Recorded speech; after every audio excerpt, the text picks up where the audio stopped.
Hello everyone, आप सभी का स्वागत है स्टडी ऑनलाइन विद के में। आज की जो हमारी वीडियो है इग्नू वाले स्टूडेंट्स के लिए, जो इग्नू से चाहे वो बैचलर डिग्री में ऑनर्स कर रहे हो या फिर प्रोग्राम कर रहे हो, तो ये जो आपकी बुक है समुदाय के लिए पोषण, इसको हम ANC फर्स्ट भी बोलते हैं। तो ये आपके प्रोग्राम और ऑनर्स दोनों ही में है। तो इसमें मैं आपको कुछ इंपॉर्टेंट क्वेश्चंस कराऊंगी और इसी प्रकार से फिर मैं आगे भी इसके इंपॉर्टेंट क्वेश्चन कराऊंगी। आपके एग्जाम तक बहुत सारे क्वेश्चंस ऐसे हो जाएंगे इंपॉर्टेंट, जो आप अपने एग्जाम में अगर आप वीडियो को ध्यान से देखेंगे पढ़ेंगे तो आपके अच्छे मार्क्स आ जाएंगे। तो चलिए हम आज का फर्स्ट क्वेश्चन देखते हैं। भोजन, पोषण तथा स्वास्थ्य को परिभाषित कीजिए। इसमें बताना है कि भोजन क्या होता है, पोषण क्या होता है, स्वास्थ्य क्या होता है, इसको परिभाषित करना है। देखिए, जो भोजन होता है वो बहुत इम्पॉर्टेंट होता है हमारी बॉडी के लिए, आप सभी को पता होगा। भोजन में पौष्टिक आहार, पौष्टिक तत्व होना बहुत ज़्यादा इम्पॉर्टेंट है। भोजन का मतलब ये नहीं कि आपने कुछ भी खा लिया तो वो भोजन कहलाएगा, नहीं। भोजन में पौष्टिक आहार होने चाहिए, जिसके आपके विटामिन, आयरन, प्रोटीन हो गया, ऐसे बहुत सारी चीज़ें हैं जो आपके भोजन में इंपॉर्टेंट हैं और होनी चाहिए, जो हमारी बॉडी के लिए भी बहुत ज़्यादा इंपॉर्टेंट है। और देखिए, भोजन में आप ठोस पदार्थ भी होते हैं, भोजन में अर्ध तरल होते हैं, जो पूरी तरह से लिक्विड नहीं होते, हाफ फॉर्म में होते हैं लिक्विड के, पूरी तरह से लिक्विड फॉर्म में भी होते हैं, जिसको तरल बोलते हैं। तो ये 3 प्रकार के होते हैं भोजन, इसने बताया, ठोस, अर्ध तरल और तरल। और ये तीनों ही इंपॉर्टेंट है हमारी बॉडी के लिए। और जो भोजन होता है हमारे शरीर की जो मूलभूत आवश्यकताएं होते हैं, फिर जो भी आवश्यकता होती है बॉडी की, उसको ये पूरी करता है। क्योंकि आप सभी को पता है कि हमारी बॉडी में जब मसल्स बनती हैं, टूटती हैं, या फिर हमारा ग्रोथ होता है, ये सभी के लिए जो भोजन है बहुत ज़्यादा इंपॉर्टेंट है। क्योंकि भोजन से ही हमारे बॉडी में जितने भी पोषक तत्व होते हैं वो हमको मिलते हैं। और देखिए, भोजन में बहुत से ऐसे रासायनिक पदार्थ होते हैं जो हमारी बॉडी के लिए बहुत ज़्यादा इंपॉर्टेंट होते हैं, और इसी को हम पोषक तत्व भी कहते हैं। और देखिए, अगर ये पोषक तत्व हमको नहीं मिलते उचित मात्रा में, तो क्या होता है कि हम बीमार पड़ने लग जाते हैं, हमको कोई बहुत बड़ी बीमारियां हो जाती है, फिर कई बार हमारी मृत्यु भी हो जाती है। तो वो सब चीज़ें बताई जा रही है कि भोजन में अगर किसी चीज़ की आपकी बॉडी में कमी हो जाती है तो उससे क्या होता है, उससे बीमारी या फिर मृत्यु हो सकती है।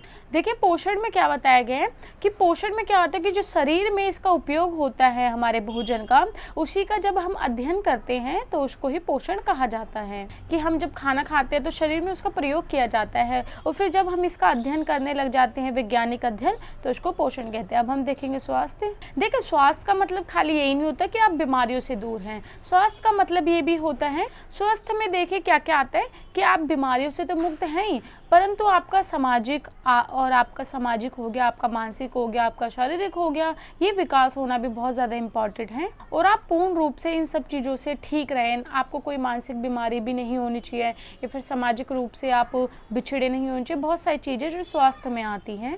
तो हमारे क्वेश्चन यही समाप्त हो गया, आप इसको पोस्ट करके भी पढ़ सकते हैं। और देखिए स्टूडेंट, आज मेरी ये फर्स्ट वीडियो है इस वाले टॉपिक के ऊपर। अगर आप इस पे बहुत सारे व्यू या फिर कमेंट आएंगे तो मैं इसी प्रकार से आगे और वीडियो आपके लिए लाऊंगी। अभी मैं आज ये एक वीडियो बनाऊंगी, फिर मैं देखूंगी कि स्टूडेंट इसके हैं जिन्हों को पढ़ना है ये सब्जेक्ट, या फिर मैं और जो भी सब्जेक्ट लाऊंगी BA के लिए, चाहे वो BA ऑनर्स हो, प्रोग्राम हो, अगर उन पे व्यू ज़्यादा आएंगे, कमेंट ज़्यादा आएंगे मेरे को, अगर आप कमेंट करके बोलेंगे मैम इस पर और वीडियो बनाइए, तो फिर मैं इस पर और वीडियो बनाऊंगी।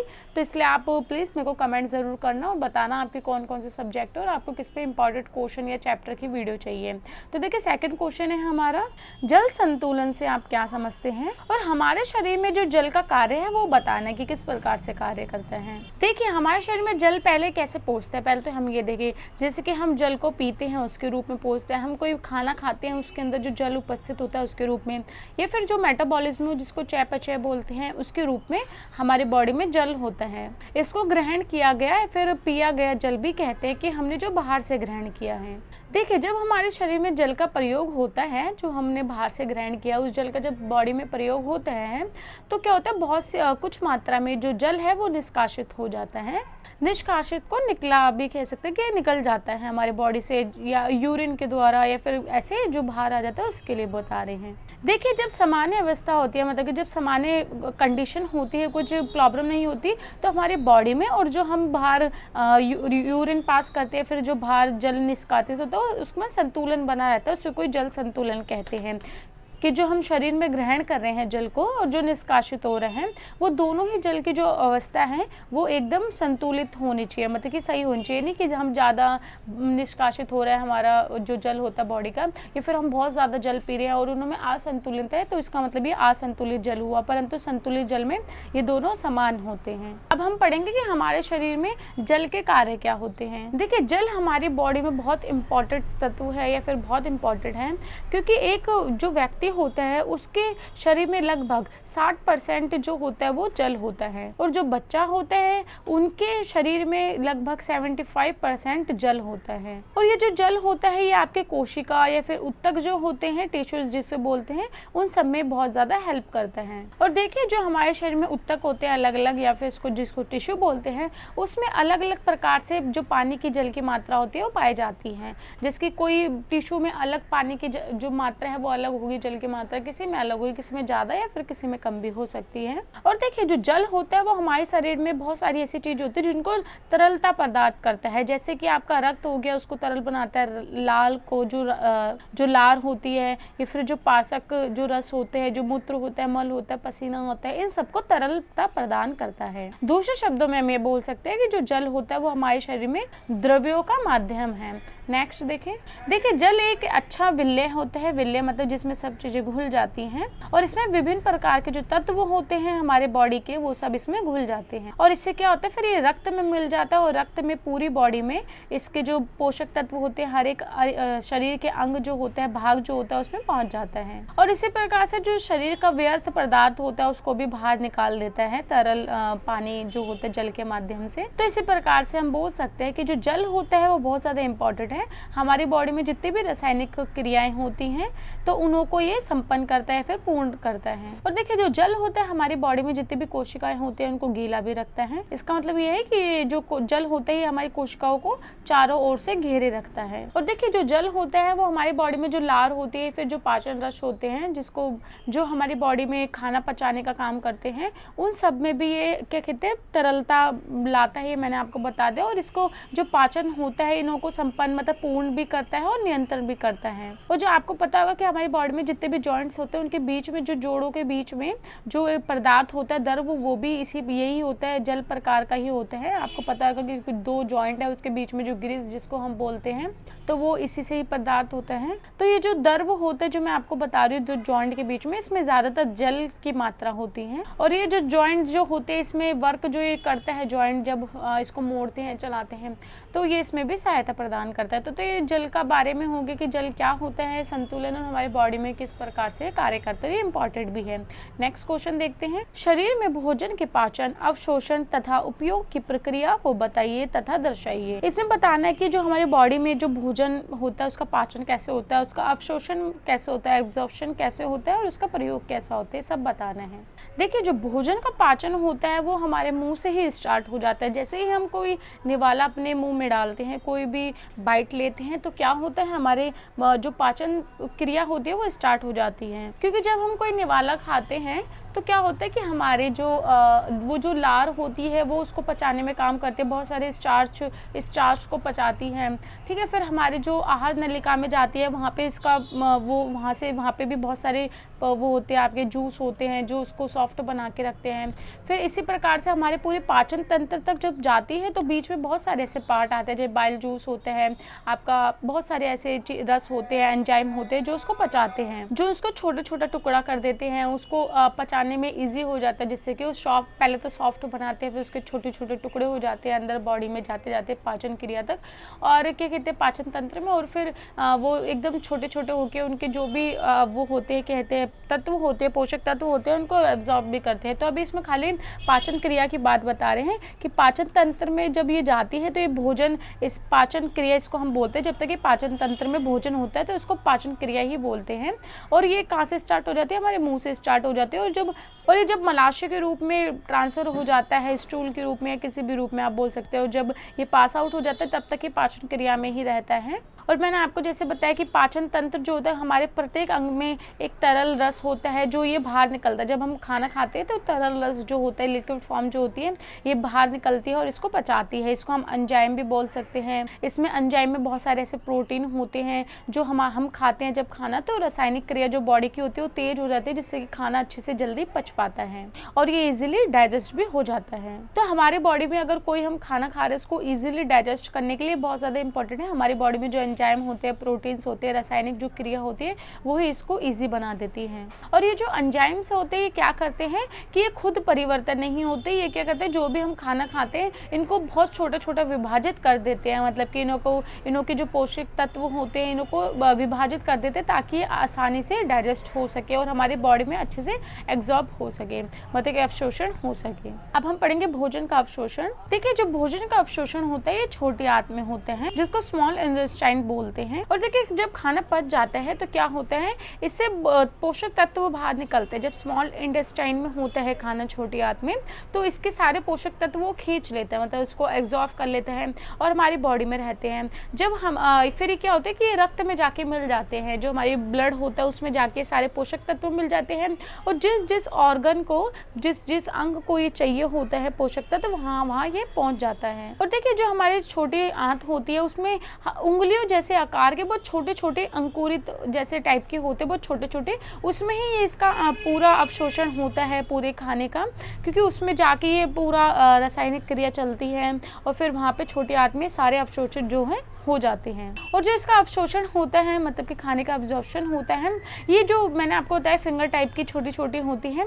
इसमें ऊपर के जो हिस्सा होता है वहाँ पे ही सारा अब्जॉर्प्शन होता है, परंतु कुछ जो अवशोषण है वो नीचे वाली फिंगर्स में भी होता है। और देखिए, जो हमारे शरीर में भोजन का जो प्रयोग होता है, ये हमारा नेक्स्ट पॉइंट है। हमारे शरीर में जो भोजन का प्रयोग है वो पूछा गया था ऊपर। जो हमारा पाचन क्रिया होता है उससे उत्पन्न जो तरल पदार्थ होता है, जो पोषक तत्व जिसे हम बोलते हैं तरल, वही हमारी बॉडी में अवशोषित होता है और वो ब्लड द्वारा हमारी पूरी बॉडी में पहुंच जाता है, हर एक कोशिकाओं में पहुंच जाता है, क्योंकि वो आपको मैंने बताया था कि जो अवशोषित हो जाता है पदार्थ तत्व वो ब्लड में जाके मिल जाता है और फिर वो पूरी कोशिकाओं में हर एक ऑर्गन्स में पहुंच जाता है। और देखिए, जो पोषक तत्व होते हैं क्या कार्य करते हैं कि जब ये सरल पोषक तत्व बन जाता है इकाइयों में, तो या तो फिर ये अधिक सरल इकाई में बदल कर ऊर्जा उत्पन्न करता है कि हमारी बॉडी में ऊर्जा उत्पन्न करेगा, या फिर ये जटिल पदार्थ का सरल पदार्थ टूट जाता है। मतलब कि देखिए, या तो फिर एकदम सरल इकाई बन जाती है, एकदम सरल जिसको हम बोलते हैं इजी वे में हो जाता है, तो ये ऊर्जा हमको उस टाइम दे देता है,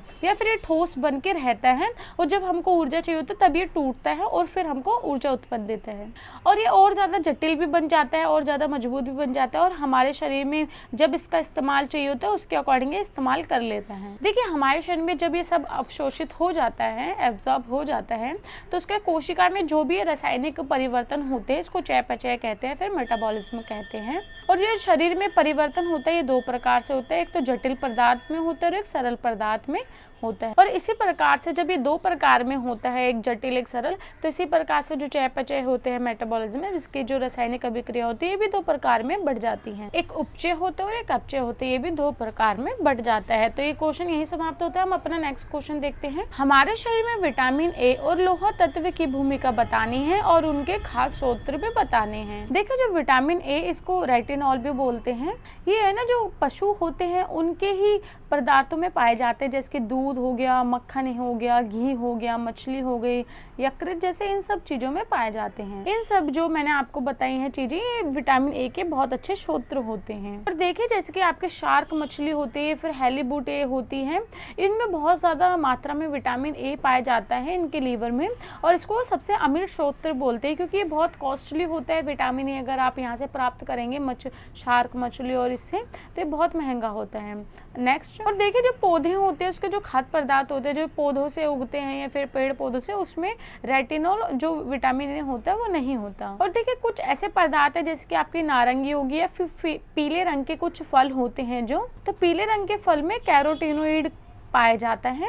ये जब बॉडी में जाता है तो रेटिनॉल में ये परिवर्तन हो जाता है। तो अगर आप विटामिन ए आपको चाहिए तो आप पीले रंग के फल खा सकते हैं, तो ये बॉडी में जाके चेंज हो जाता है उसमें विटामिन ए में। अब हम पढ़ेंगे लोहा तत्व। देखिए जो लोहा तत्व होता है जिसको हम आयरन भी बोलते हैं, तो ये बहुत इंपॉर्टेंट एक अध्ययन है और ये बहुत सालों से अभी तक इसका अध्ययन चलता भी आ रहा है और इसमें बहुत ज़्यादा भ्रम भी है। जो मस्तिष्क में कार्य होते हैं उनको लेके लोहा तत्व में अभी तक भ्रम भी है। अब हम पढ़ेंगे खाद के स्रोत लोहा तत्व के लिए। देखिए अच्छा स्रोत आपको पता है खाद के लोहा किस में पाया जाता है, जैसे कि हरे पत्तेदार जो सब्जियां होती हैं, जिसमें पालक में बहुत ज़्यादा पाया जाता है, वो सब चीज़ें। और ये कलेजी कुछ बता रहे हैं, ये भी बहुत अच्छा स्रोत बता रहे हैं लोहा तत्व का, जिसके मांस हो गया, गुर्दा हो गया, तिल्ली हो गई, ये सब काफ़ी लोहा तत्व पाया जाता है। जो आयरन होता है इन सब चीज़ों में पाया जाता है, जैसे कलेजी होगी आपका, या फिर आपका मांस हो गया, गुर्दा हो गया, तिल्ली हो गई, ये सब चीज़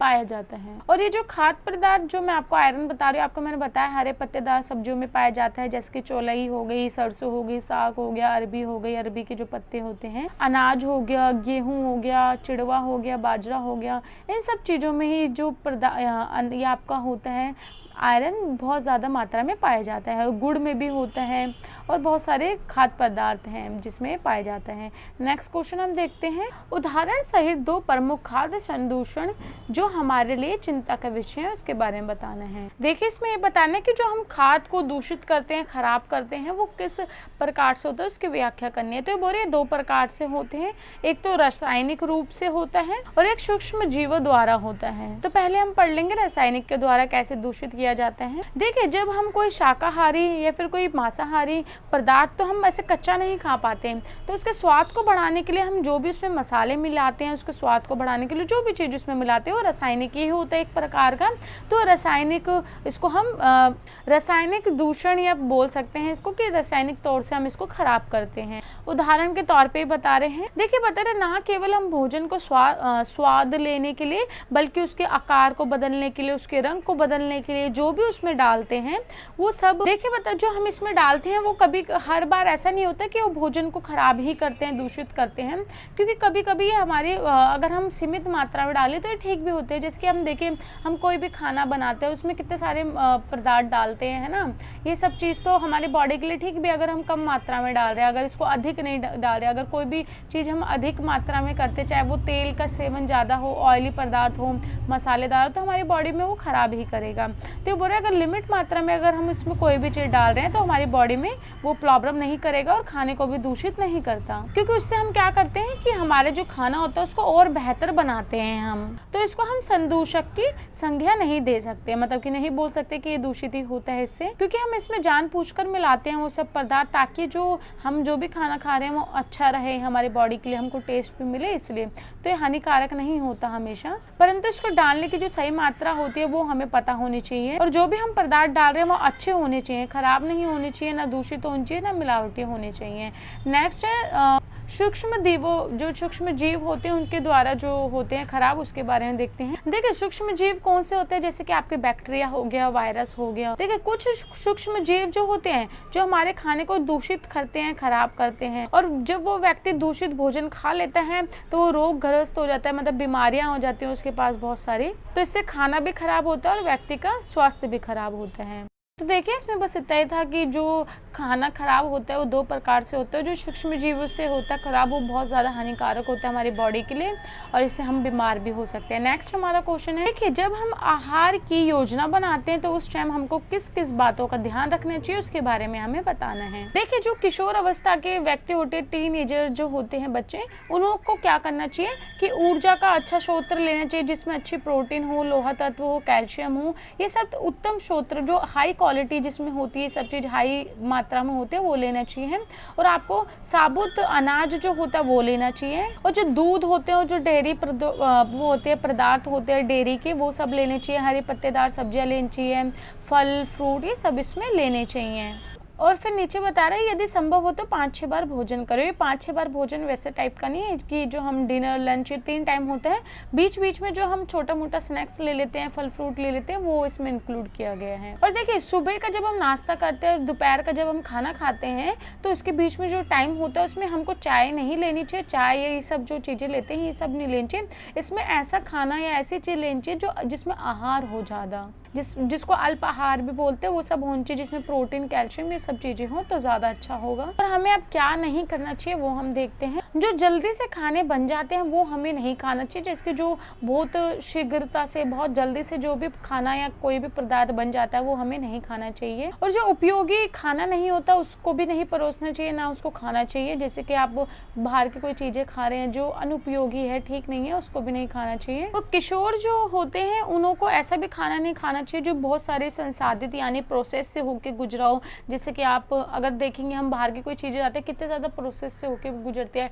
पहले उसको फ्राई करते हैं, फिर उसमें बहुत सारी चीज़ें मिलाते हैं, उसको चटपटा बनाते हैं, ऐसे बनाते हैं। तो ऐसी जो प्रोसेस वाली चीज़ें होती हैं इनको नहीं खाना चाहिए, ये हमारे सेहत के लिए बहुत ज़्यादा ख़राब होता है। और देखिए वजन कम करने वाली या फिर मांसपेशियों को जो कम करती है या ज़्यादा करती है वैसी कोई चीज़ें हमें खानी नहीं चाहिए। जैसे कि हम कोई दवाइयाँ खा लेते हैं, कोई ऐसे फल ऐसी कोई चीज़ें खा लेते हैं कच्ची पक्की कि हमारा वजन कम होगा या फिर हमारे मसल से ज़्यादा बढ़ेंगे, ऐसे पाउडर्स खा लेते हैं।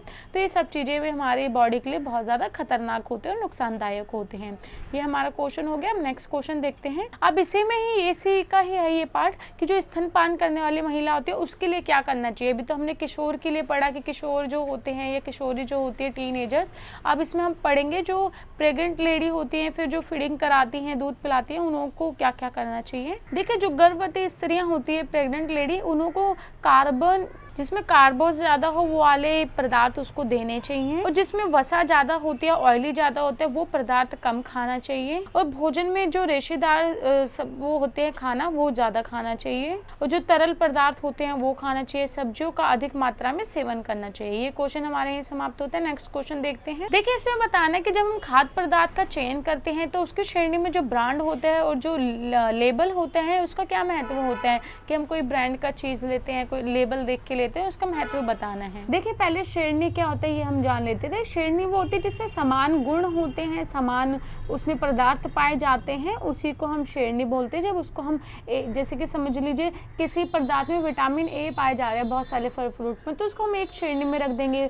दूसरी श्रेणी में हम विटामिन B3 जो भी होता है वो रख देंगे। ऐसे हम अलग अलग जब सबको रख देते हैं तो उसको वर्गीकृत कर देते हैं, उसको ही हम श्रेणी बोलते हैं। देखिए श्रेणी जो होती है वो उनके गुणों के हिसाब से उनको निर्धारित किया जाता है। जब हम किसी श्रेणी में किसी रो में किसी को रखते हैं तो उसके अंदर क्या गुण है उसके हिसाब से, जैसे कि मैंने आपको बताया विटामिन ए है सब में विटामिन, तो हम उसको एक उसमें रखेंगे। देखिए श्रेणी की वजह से क्या होता है कि बहुत सारे ऐसे पदार्थ होते हैं जिन्हों के आकार के हिसाब से, उन्हों के बड़े छोटे के हिसाब से कि वो किस प्रकार से अच्छे से पका कच्चा जो भी है उसके हिसाब से इसके गुण निर्धारित होते हैं कि उसके अंदर क्या गुण है, कितने होंगे, कम होंगे, ज़्यादा होंगे, ये सब। तो उसी के हिसाब से उसका वर्गीकरण किया जाता है। देखिए हमारे देश में जो भी खाद्य पदार्थ होते हैं, जो भी खाने का भोजन के जो भी चीज़ें होती है उसकी उपलब्धता मांग के हिसाब से होती है। अगर ज़्यादा मांग रहेगी जिस चीज़ की वो ज़्यादा उसका उत्पादन होगा और ज़्यादा ही वो बिकेगी। इसलिए जब हम उस सामान को लेते हैं तो हमारे मन में अगर श्रेणी या फिर उसका वर्गीकरण के बारे में आता भी है तो हम उसको छोड़ देते हैं। जैसे कि हम कोई भी फल फ्रूट खा रहे हैं तो हमें नहीं पता होता कभी कभी कि इसके अंदर इसके क्या गुण धर्म है, इसके अंदर क्या चीज़ें पाई जा रही है, कौन से विटामिन है, कौन से क्या है, तो हम उसको नहीं देखते कौन से मतलब कि प्रोटीन है क्या है। तो हम अगर हमारे दिमाग में कुछ आता है तो हम उसको छोड़ देते हैं। देखिए आज के टाइम में क्या है कि स्वास्थ्य को लेके, पोषण को लेके और मिलावटी पदार्थ हो गया, फिर दूषित संक्रमण, ये सब जो चीज़ें हैं या फिर इन सब की जानकारी को लेके हम बहुत ज़्यादा जागरूक हैं और जागरूकता बढ़ भी रही है। परंतु अधिकांश लोग ऐसे हैं जो इनके बारे में नहीं सोचते हैं। बहुत से ऐसे लोग हैं जिन्हों को कोई लेना देना नहीं है कि वो क्या खा रहे हैं, उसके अंदर मिलावट है नहीं है, उससे क्या बीमारियां हो सकती हैं। क्योंकि आप देखेंगे आज के टाइम पे कितना जंक फूड, फास्ट जो फूड होता है वो खाए जा रहे हैं और इसके हमको कितने सारे नुकसान हैं लोगों को पता भी होता है और बहुत से लोगों को नहीं भी पता होता और वो बिना इसको अनदेखी करे इसको खाते रहते हैं। तो वो सब चीज़ें भी इसमें आती हैं। परंतु देखिए अब धीरे धीरे क्या हो रहा है, इसमें थोड़ा बदलाव आ रहा है, जानकारी और ज्ञान जो है वो बढ़ता जा रहा है और इसकी जो तीव्रता होती है उसमें भी अब स्पीड जो होती है वो भी पहले से बेहतर हो गई है। लोगों के अंदर थोड़ा ज्ञान आ गया है खाने को लेके, क्या खाना चाहिए, कितना खाना चाहिए, कैसे खाना चाहिए, ये सब चीज़ें।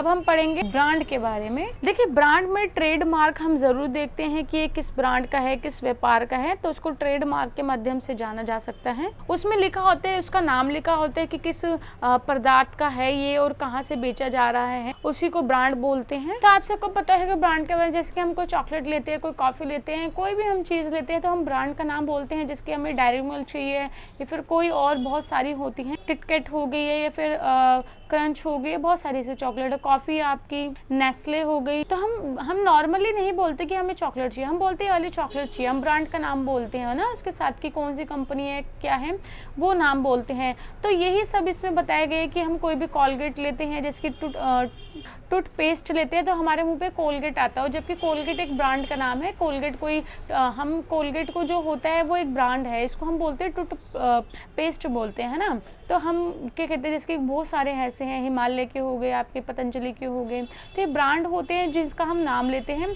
तो ब्रांड बहुत ज़्यादा इम्पोर्टेंट रखते हैं हमारी लाइफ में भी। और इस ब्रांड को कैसे ये फेमस होते हैं, कोई भी चीज़ फेमस होती है तो कैसे होती है, इसका प्रचार होता है, विज्ञापन आते हैं।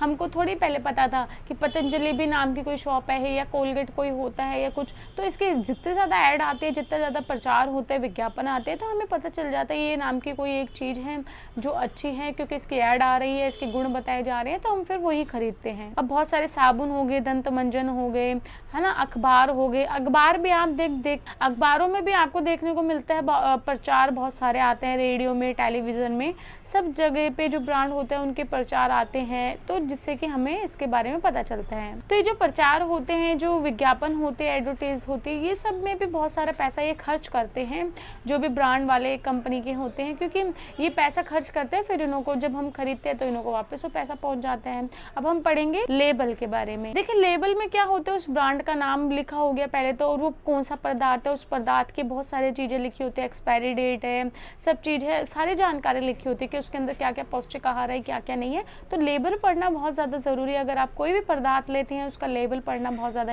इंपॉर्टेंट है, क्योंकि उसमें एक्सपायरी डेट, वो कब बना है, कहाँ बना है, किस प्रकार से बना है, उसको कैसे स्टोर करना चाहिए, ये सब चीज़ें उसमें लिखी रहती हैं। और देखिए लेबल जो होते हैं, लेबल से हम बहुत बार ऐसा होता है कि हमें नाम नहीं पता होता किसी ब्रांड का, और हमें लेबल से पता होता है कि हाँ ये वाली चीज़ हमें चाहिए। तो लेबल जो होते हैं वो उपभोक्ता के लिए बहुत ज़्यादा इंपॉर्टेंट होता है, उसको बहुत सारी उससे जानकारी प्राप्त भी होती है। अब नेक्स्ट क्वेश्चन देखते हैं हम। देखिए खाद्य पदार्थ जो खराब होता है उससे हम क्या समझते हैं कि खाद्य पदार्थ खराब होने से आप क्या समझते हैं। खाद्य पदार्थ के खराब होने के मुख्य कारण भी बताने हैं। देखिए खाद्य पदार्थ जो होता है भोजन, अगर आपको उसकी गुणवत्ता की जांच करनी है तो जो हमारी इंद्रियां होती है बॉडी में, जैसे कि देखना, सुनना, या फिर स्वाद लेना, या फिर अच्छे से उसको टच करके देखना, तो ये सब चीज़ें होती हैं जो हमारे जो पदार्थ होता है उसके बारे में हम बता सकते हैं खराब है नहीं है। कई बार ऐसा होता है कोई पदार्थ अगर खराब हो जाता है तो हम सूंघ के बता देते हैं उसमें से स्मेल आती है, या फिर देखने से भी पता चल जाता है, जब उसमें फफूंदी आ जाती है फिर वो गंदा सा दिखने लग जाता है तो हमें पता चल जाता है ये जो पदार्थ है खराब हो गया। तो ये हम उसको जांचते हैं, और बहुत से और अलग भी तरीके होते हैं उसको जांचने के, जिसके रासायनिक तरीके होते हैं। और बहुत से देखिए पौष्टिक, उसमें कितने पौष्टिक है नहीं है, या फिर वो पौष्टिक आहार वाला है, उससे भी पता चलाया जा सकता है ये खराब है नहीं है। उसकी सुरक्षा से भी कि उसमें सुरक्षित है वो नहीं है, ये वो मिलावटी तो नहीं है। और जो खाद्य पदार्थ होता है जब उसमें किसी प्रकार से कोई परिवर्तन आ जाता है तो भी इन सब चीज़ों से भी उसकी खराबी के बारे में बताया जा सकता है। देखिए जब कोई खाद्य पदार्थ होता है वो अगर जहाँ से उत्पादन हो रहा है उसका, तो उसी समय से भी बहुत सारी उसमें जो खराबी है वो पता लगाई जा सकती है। देखिए जरूरी नहीं है खाद्य पदार्थ हम देख के, सूंघ के, टच करके ही बता सके वो खराब है। बहुत से उसके अंदरूनी भी होते हैं, जिसके हम बताते हैं ना कि दूध में बहुत सारे केमिकल मिला तो वो खराब ही है हमारे बॉडी के लिए।